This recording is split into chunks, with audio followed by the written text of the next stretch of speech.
போதை போட்டுட்டு கஞ்சா அடிச்சுட்டு அந்த மகா சிவராத்திரியில அவங்க ஆடுறாங்க. அந்த ஈஷா யோகா மையத்தின் சத்குரு அவர்களும் ஆடுறாங்கன்னு சொல்லிட்டு சில தீய விமர்சனங்களையும் முன் வச்சுட்டே இருக்காங்க. இது குறித்த உங்களுடைய பார்வை என்ன சார்? ஈஷா யோகாவில் சிவராத்திரி நடத்திட்டு இருக்கும் பொழுது என்னைக்காவது ஏதாவது அசம்பாவிதம் நடந்திருக்கா? ஈசாவனுடைய கிளாஸ் அமைப்பு எப்படி தெரியுமா? நீங்க சாதாரணமா பசங்க படிக்கக்கூடிய எந்த சிலபஸுமே அவர்கிட்ட கிடையாது. தன் மதத்தை, தன்னுடைய கலாச்சாரத்தை ஒருத்தவங்க குறைச்சி பேசுறாங்களே, இது நம்ம தட்டி கேட்கணுமேங்கிறது இல்லாம இவங்களே குறை சொல்றாங்க. ஈஷால இது போன்ற நிகழ்வுகள் நடக்குதா அப்படின்றது ஒரு கேள்விக்குறியா இருக்கே சார். ஏன்னா அங்க வந்து ஒரு பார்ட்டி வைப்ல மேலதாளங்களோட டான்ஸ் ஆடிக்கிட்டு அங்க இது போல யாகம்லாம் நடக்குதா அப்படின்றதே தெரியல சார். இப்போ ஈஷாவில் கொண்டாடப்படுற இந்த சிவராத்திரியை தான் எல்லாரும் குறை சொல்றாங்க அப்படின்னா சிவராத்திரி எப்படி தான் கொண்டாடணும் சார்? சிவராத்திரி அப்படின்னா இந்து மதத்துல இப்படி ஒரு பண்டிகையை ஒருத்தவங்க எடுத்து சிறப்பா பண்றாங்களே, இதை காலி பண்ணணுங்கிற ஒரு பொறாமை எண்ணம் தான், வேற ஒண்ணும் கிடையாது. இதை மற்ற மதத்தை செய்தா பரவாயில்ல சார். இந்து மதத்துல இருக்கக்கூடிய பலரே இதை விமர்சிக்கிறாங்க. அதாவது சிவனுடைய வழிபாட்டு முறைகளை யாகம், தியானம் தான். இது எப்போன்னா அந்த ருத்ரதண்டம் ஆடுறதன் மூலியமாக அவருடைய கோபத்தை தீர்த்து கொள்கிறார். அதே போல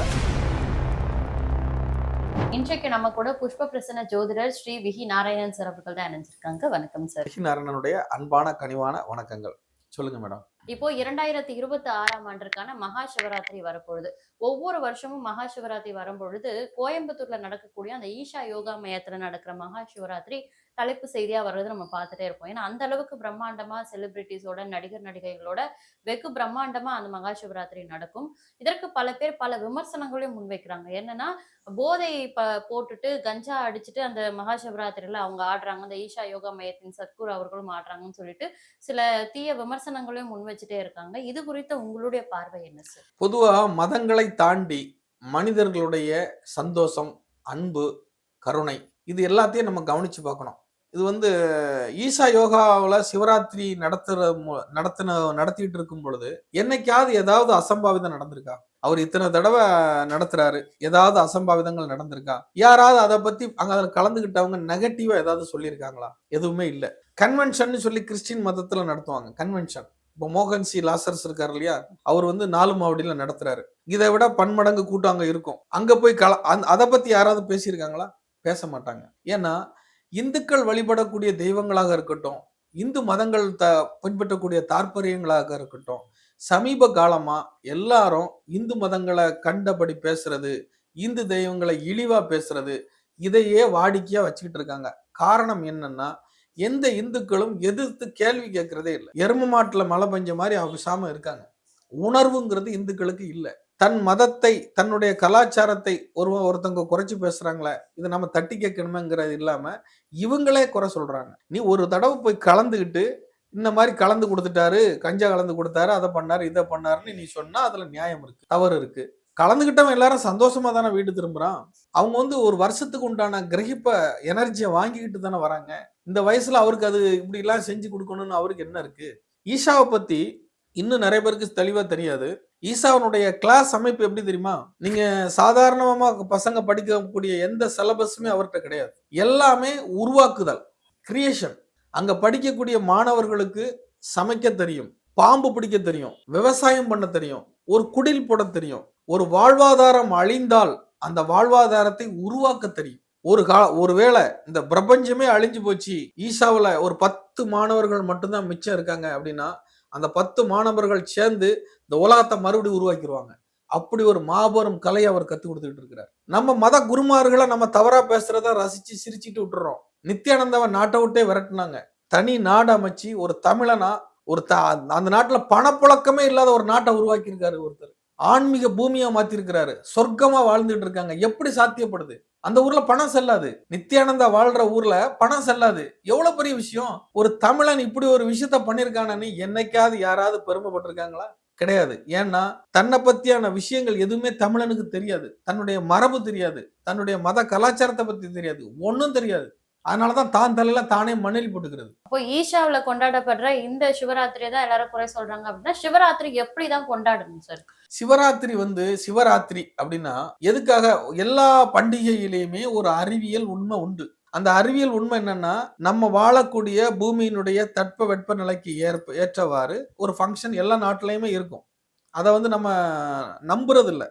நம்ம நாட்டு பெருமைகளை நாம தெரிஞ்சுக்கிறது இல்ல. இப்போ புது வருஷம் தொடங்குது. வெளிநாடுகள்ல எல்லாரும் முழிச்சு தானே இருக்காங்க. அன்னைக்கு அவனுக்கு சிவராத்திரி. இப்போ நம்மளும் அதை செய்யறோம். அவன் நாட்டு தட்ப வெட்ப நிலைக்கு அவனுடைய புத்தாண்டை அவன் அறிவிச்சு அன்னைக்கு அவன் முழிச்சிருக்கிறான். அது அவனுக்கு சிவராத்திரின்னு தெரியாம அவன் ஏதோ ஒண்ணு நினைச்சு கொண்டாடிக்கிட்டு இருக்கிறான். நமக்கு என்ன தட்ப வெட்ப நிலைன்னு பாத்தீங்கன்னா, மார்கழி மாசம் பனிக்காலம். இந்த பனிக்காலம் தை மாதம் வரைக்கும் நீடிக்குது. அந்த மாசி மாதம் நெருங்கக்கூடிய நாள், இந்த சிவரை நீங்க நல்லா கூர்ந்து கவனிங்க. இந்த சிவராத்திரி துவங்கின அடுத்த நாளையில இருந்து வெயில் அதிகமாகும். சிவராத்திரி தொடங்கி அடுத்த நாளைக்கு அப்புறம் ஒரு வாரத்துக்குள்ள பாருங்க, வெயில் அது இன்க்ரீஸ் ஆகிட்டே போயிட்டே இருக்கும். அப்புறம் அக்னி அதுன்னு வரும். அப்போ இவ்வளவு நாளும் குளிருக்கு பழக்கப்பட்ட ஒரு சீதோசன நிலைய இந்த உடம்பு எப்படி கிரகிச்சு உள் வச்சிருக்கு. இனி எதிர் வரக்கூடிய அந்த அக்னியில இருந்து என்னை எப்படி தன்னை தற்காத்து கொள்வது. அப்போ அப்போ அதுக்கு என்ன? முதல்ல பட்டினியே மாமருந்து. எதுக்கு வாரம் ஒரு முறை இந்துக்கள் விரதம் இருக்கிறாங்க, ஒவ்வொரு சாமி பேரை சொல்லி? உடம்புல உள்ள கெட்ட கழிவுகளை வெளியேற்றுவதற்காக விரதம்ங்கிற பேர்ல கடவுளை நினைச்சு இருக்கிறாங்க. அது ஒரு சயின்டிபிக்கலான ஒரு சுழற்சி. அது மாதிரி இயற்கையினுடைய ஒரு சுழற்சியில வருஷத்துக்கு ஒரு முறை தூங்காம இருக்கும் பொழுது அவனுடைய மனோநிலையில, கடவுளே என்ன அழகான ஒரு தூக்கத்தை எங்களுக்கு கொடுத்துருக்கீங்க. இந்த தூக்கத்தை தானே இவ்வளவு நாளா நாங்க தூங்கிட்டு இருந்திருக்கிறோம். இன்னைக்கு ஒரு நாள் முழிச்சிருக்க முடியலையே எங்களால. எவ்வளவு கஷ்டமா இருக்கு. அந்த தூக்கத்தினுடைய அருமையை உணர்வதற்கு தூங்காமல் இருப்பதால் அந்த உடம்பு உஷ்ணமாகி அவங்க செய்யக்கூடிய வேள்வி யாகங்கள்ல உட்கார்ந்து இருக்கும் பொழுது அந்த மூலிகையினுடைய காற்று உடம்புல பட்டு சூடு ஏறி வரக்கூடிய உஷ்ணத்தை, சூடு எப்படி சூட்டை தணிக்கும்னு பழமொழி வச்சாங்களோ, அந்த உஷ்ணத்தை வாங்கி அந்த வருஷம் ஃபுல்லா தாக்கு பிடிக்கணுங்கிறதுக்காகத்தான் சிவராத்திரி.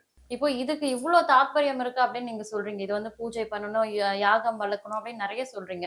ஆனா ஈஷால இது போன்ற நிகழ்வுகள் நடக்குதா அப்படின்றது ஒரு கேள்விக்குறியா இருக்கே சார். ஏன்னா அவங்க ஒரு பார்ட்டி வைப்ல மேளதாளங்களோட டான்ஸ் ஆடிக்கிட்டு அங்க இது போல யாகம்லாம் நடக்குதா அப்படின்றதே தெரியலையே சார்.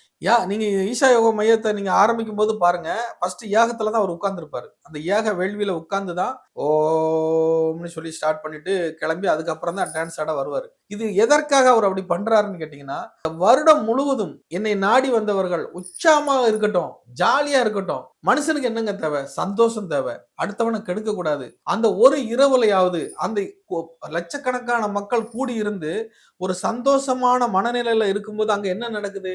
ஒரு நல்ல எனர்ஜி கிரியேட் ஆகுது. அந்த இரவு நேரத்துல இருக்கும்போது சந்திரனுடைய அனுக்கிரகம் முழுவதுமாக கிடைக்கிறது. அந்த பனியில நம்ம நனைஞ்சிருக்கும் போது சந்திரனுடைய அனுக்கிரகம் முழுவதுமாக கிடைக்கிறது. அவன் இதுவரைக்கும் கடந்து வந்த துக்கங்களையும் பிரச்சனைகளையும் அந்த வருஷத்துல அவன் இறக்கி வைக்கிறான்.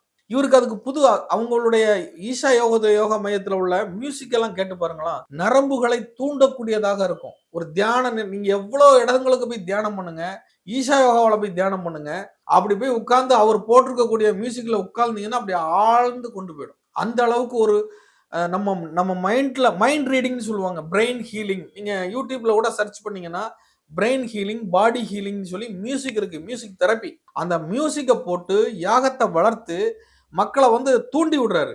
ஓடுறா, நீ இந்த வருஷம் ஃபுல்லா ஜாலியா இரு அப்படிங்கிற மாதிரியான மனநிலையை மாற்றி விடுறாரு. அப்ப எவ்வளவு பெரிய ஒரு விஷயம். நம்ம அதை அப்ரிஷியேட் பண்ணணும் இல்லையா? நல்லதை பண்ணும்போது ஆதரிக்கணுங்க, அதை குறை சொல்லக்கூடாது. ஏன் குறை சொல்றாங்கன்னா, இந்து மதத்துல இப்படி ஒரு பண்டிகையை ஒருத்தவங்க எடுத்து சிறப்பா பண்றாங்களே, இதை காலி பண்ணணுங்கிற ஒரு பொறாமை எண்ணம் தான், வேற ஒண்ணும் கிடையாது. இத மற்ற மதத்தை செய்தா பரவாயில்ல சார். இந்து மதத்துல இருக்கக்கூடிய பலரே இதை விமர்சிக்கிறாங்க. அதான் அறியாம, தன் மதத்தை பத்தி தானே உணராம, ஒண்ணுமே இல்ல, இந்து மதத்துல இருந்து மத கன்வெர்ட் ஆவாங்க. நல்லா புரிஞ்சுக்கோங்க. கிறிஸ்டினா மாறுறாங்க, உதாரணத்துக்கு சொல்றேன். கிறிஸ்டினா மாறின ஒரு வாரத்துல பைபிள்ல உள்ள வசனத்தை சொல்லுங்க சொல்லுவான்.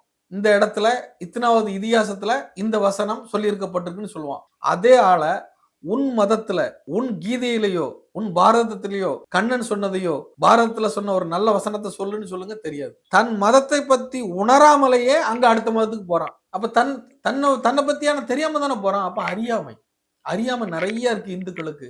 இந்துக்களுக்கு கவுன்சிலிங் தேவை.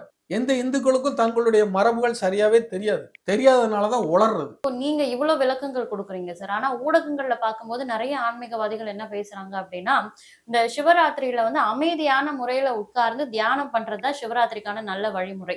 ஆனா ஈஷால வந்து அது போன்று இல்லாம இரவு முழுவதும் ஆட்டம் பாட்டம் நடக்குது அப்படின்னு ஒரு விமர்சனத்தை முன்வைக்கிறாங்களே. அதாவது சிவனுடைய வழிபாட்டு முறைகளே வந்து யாகம், தியானம் தான். இது எப்போன்னா காலையில விடிய கால பிரம்ம முகூர்த்தத்திலையும் சரி, காலையில நீங்க வெளியில வரும்பொழுதும் சரி, கொஞ்ச நேரம் தியானம் பண்ணிட்டு வெளியில வரலாம். சிவராத்திரிக்கு உட்கார்ந்து நீங்க எவ்வளவு நேரம் உட்கார்ந்துருப்பீங்க தியானத்துல? தூங்கிருவீங்க.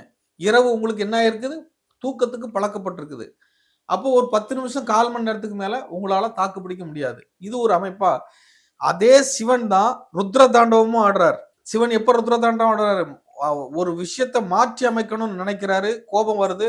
அந்த ருத்ர தாண்டம் ஆடுறதன் மூலியமாக அவருடைய கோபத்தை தீர்த்து கொள்கிறார். அதே போல ஒவ்வொரு மனிதனுக்குள்ளேயும் எமோஷனல் இருக்கும். குடும்ப ரீதியான எமோஷனல், தொழில் ரீதியான எமோஷனல், கடன் தொல்லை, பிரச்சனை.